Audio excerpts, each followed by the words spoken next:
Mark,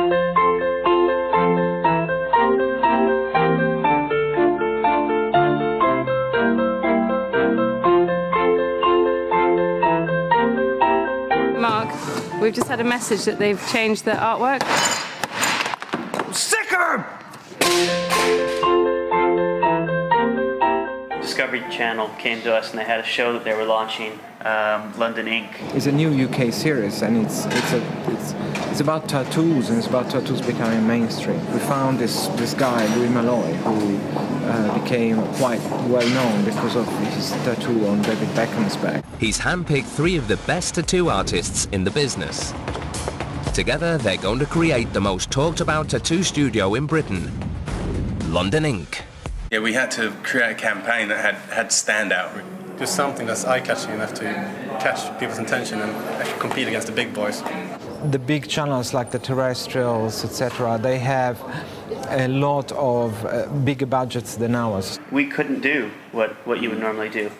Okay, rather than buying space that we can't afford, let's do something really unusual. We had this rough idea of creating these sculptures. One that made them laugh, but they definitely didn't want to do. The thought was a butt sticking up out of a pond, having 2 feet sticking up out of the water.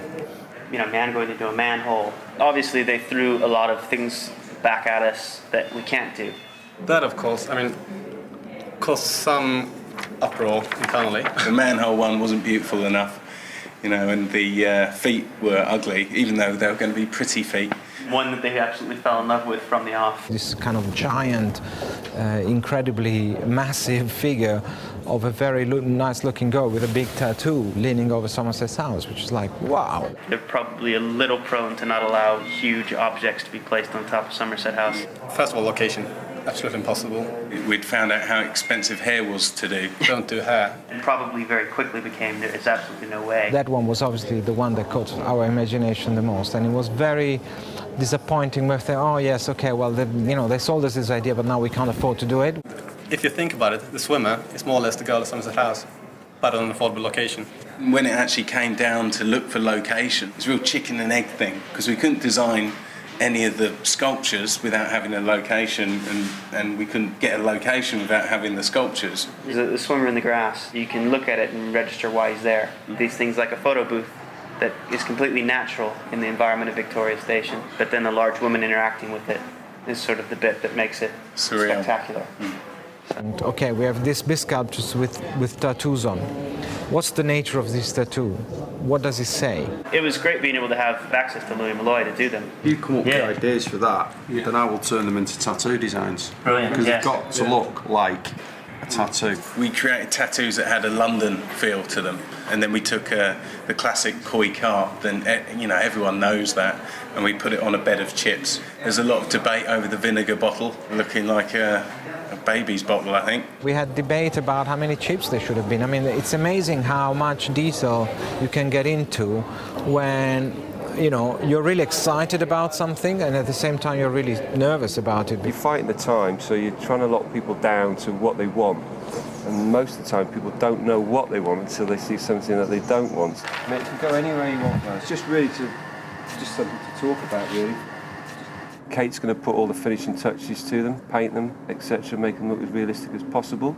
Things like flesh tones are always quite difficult to get reference of because photographs tend to be black and white, or they're sort of beauty shots, so you don't get to see veins and you don't get to see the blemishes and the blotchiness, which is all the kind of stuff that gives it some realism.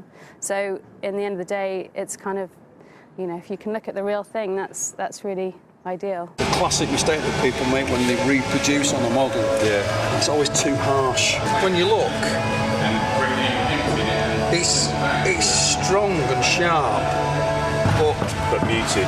I'd say you're 95% there with it, so it looks pretty good. Everybody worked really hard to make this a success, and in the end, that's what you need to do. You take a risk, it paid off. The tune-in has been fantastic. I mean, people have been turning and watching the show. It was better than expected. It definitely worked. Yeah. Nice and slow, boys, no rush. Right, and that from there to there is 11:27. You should do posters next time. They're not as effective, but they're damn sight easier to put up.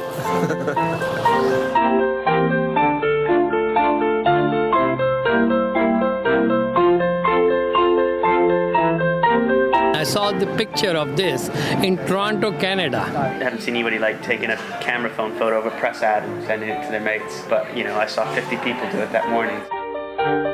Finally, I could see it with my bare naked eyes.